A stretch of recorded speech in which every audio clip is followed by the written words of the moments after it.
Благодарам, прочитувам Патрик Мертенс, директор на делегацијата на германското стопанство во Северна Македонија. Ваша екселенција Анке Холштайн, амбасадорка на Сојузна република Германија, почитувани представници на деловната заедница, почитувани представници на медиумите. Најпрво сакам да се заблагодарам за поканата да присуствувам тука денес. За мене ова е исклучително важно, затоа зашто до пред известно време бев и самиот дел од оваа комора како дел од компании кои што потекнуваат од Германија. Исто така сакам да се заблагодарам за навистина деталната анализа во основа на истражувањето кое што е спроведено и благодарам на директорката на Прокредит банка. Ова навистина за нас се одговори кои што секој ден ги следиме и ги слушаме од компаниите и из медиумите, а се развили на форумите на кои што јас како председател на владата присуствувам и во Брисел, и во Минхен, и во Лондон, и во другите центри каде што ја координираме нашата надворешна политика заедно со партнерите од НАТО и со партнерите од Европската Унија. И нормално дека и мерките кои што тука ги правиме како влада, ги правиме врз основа на тие искуства и врз основа на нивните инпути заедно со министрите во владата.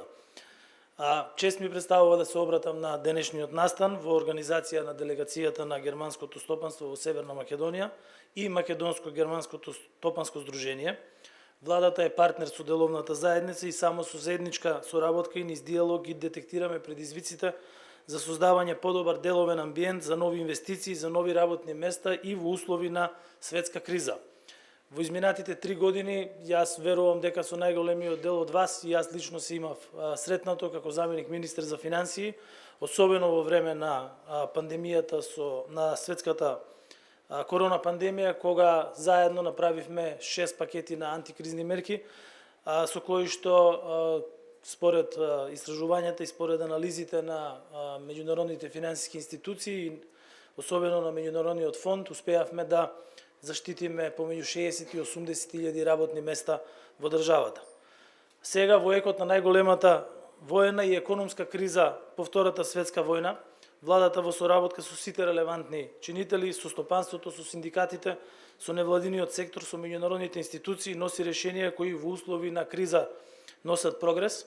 Добар пример за ова е и економската соработка со Сојузна република Германија, која е на исклучително високо ниво и традиционално оваа земја е прв трговски партнер на Република Северна Македонија, со голем број на директни инвестиции на компании од Германија во нашата земја.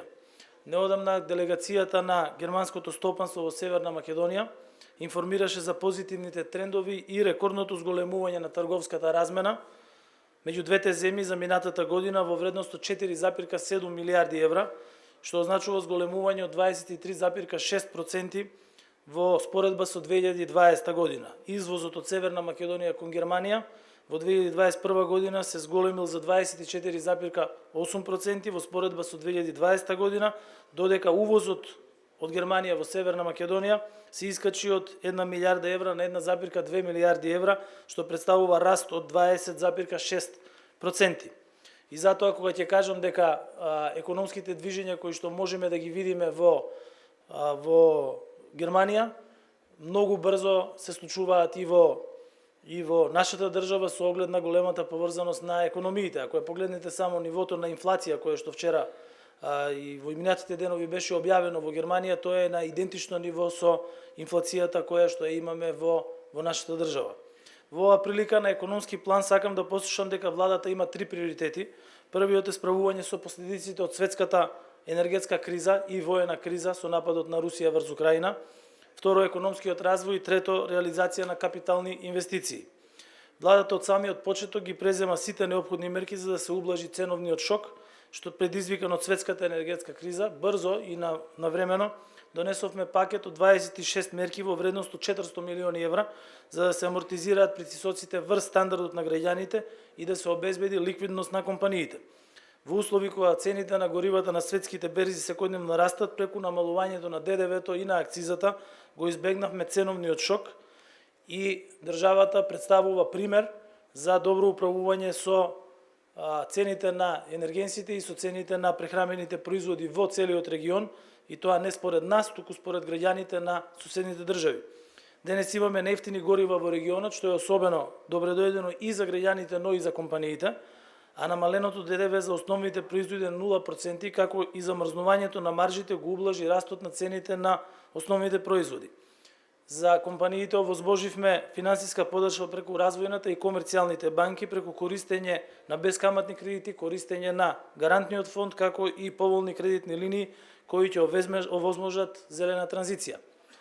Исто така овозможивме и автономни мерки за увоз на суровини без царина и тргање на квотите, со цел да се обезбедат суровини за сите оние индустрии, особено за прехранбената индустрија, кои што имаат потреба за жито и за производи базирани на жито и гриз, за да може да се воведат и да се увезат и да имаат непречено одвивање на нивните производствени процеси, и тоа беше јавно поздравено од менеджментот на овие компании. И во услови на криза 2021 година ја завршивме со раст на бруто домашниот производ од 4%, а согласно планот за забрзан економски раст од 2022 до 2026 година очекуваме над 5% раст на бруто домашниот производ, одржување на стабилен јавен долг, креирање на нови работни места и поттикнување на растот на економијата преку нови инвестиции. Податоците на Државниот завод за статистика го потврдуваат и трендот на намалување на невработеноста, која во четвртото тримесечие во 2021 година падна на историски најниските 15,2%. Нашата цел е стапката на невработеност да влезе во едноцифрена зона и во 2026 година таа да изнесува 8,6%. Трендот на раст на просечната плата и на минималната плата е резултат секако на економските мерки и кои што ги спроведува владата, меѓутоа и на соработката со стопанските комори и со Сдруженијата на работодавачи и синдикатите со кои што успеавме да постигнеме заеднички одржлив договор. Во јануари 2022 година исплатената нето плата по вработен изнесува 29.980 денари, а минималната плата е зголемена на 18.000 денари, а пензиите доживеа историски највисок раст. Со новите методологии кои владата ги утврди и за платите и за пензиите, тие ќе продолжат континуирано да растат. За стопанството особено важна е реализацијата на капиталните инвестиции, која е одлична дури и во време на криза. Минатата година реализиравме 79% од капиталните инвестиции и со исто темпо продолжуваме и оваа година. Воведовме механизам кој што се нарекува КАПЕФ механизам и кој придонесе за побрза и подобра реализација на капиталните инвестиции, при што од минатата година оние институции кои што не ги реализираат своите инвестиции според предвидениот план, им се одземаат и се ставаат во функција на институции кои што побрзо и подобро ги имплементираат инвестицијските проекти. Странските инвестиции се секако исклучително важен дел на економскиот развој на нашата земја, а германските инвеститори, како и европските, се клучни. Пандемијата ги покажа слабостите и видовме дека Европа се соочи со големи предизвици кога ланците на снабдување се во далечните земји и кога тие се прекинати. Во Европа може да се произведуваат многу работи, а тоа значи и заштеда на трошоците. Северна Македонија тоа ќе го искористи и затоа правиме амбиент за нови инвестиции. Ние сме членка на НАТО, нашата позиција е и членство во Европската Унија, за инвеститорите да знаат дека имаат сигурност и предвидлив деловен амбиент. Впрочем, тоа е нашата предност и во однос на некои земји од регионот. Реализиравме барање кое беше високо на листата на странските инвеститори, особено на германските. Спуштивме низа царински стапки во минатиот период, односно во изминатиот месец, имавме историско најголемо усогласување на царинските тарифи со тарифникот на Европската Унија и повеќе од 200 тарифни броеви беа намалени со цел да може да се овозможи подобра стапка на царини, односно некои од нив беа намалени и на нула, со цел да може да им овозможиме исти услови за работа на компаниите како што е во Европската Унија. На овој начин придонесовме кон подобрување на конкурентноста на компаниите, поголема атрактивност на земјата кон привлекување на инвестиции и на компании кои што се со странски капитал од различни стопански сектори, проширување на производството на постојните капацитети, како и домашните, така и на странските компании, како и кон зголемување на вработеноста. За сите предизвици кои што ги има многу, јас верувам дека ова е најтешкиот период после Втората светска војна, кога ќе ги видиме сите предизвици и кризи кои што ги имаме и кои што притискаат и на страната на понудата и на страната на поборовачката и кои што имаат влијание и врз монетарната и врз фискалната политика. Тоа нас не става во ситуација да бидеме навистина одговорни и сите политики да бидат одговорни како од аспект на одржување на макрофинансиската стабилност на државата, така и на одржување на животниот стандард, меѓутоа и на ликвидноста на компаниите во економијата. Тоа го постигнуваме и преку напорна работа од владата, меѓутоа и преку секојдневни контакти и достапност до компаниите кои што се членки на стопанските комори и кои што го олеснуваат вашето секојдневно работење. Ја прочитавме анкетата, произлезена од германското стопанство, и знаеме дека нашиот фокус треба да биде насочен кон прво владење на правото, административната ефикасност и професионалното образование на кадрите во државата. За таа цел, заедно со оваа комора и со другите комори, обезбедивме зголемување на паралелките и на училиштата кои што се опфатени со концептот на дуално образование.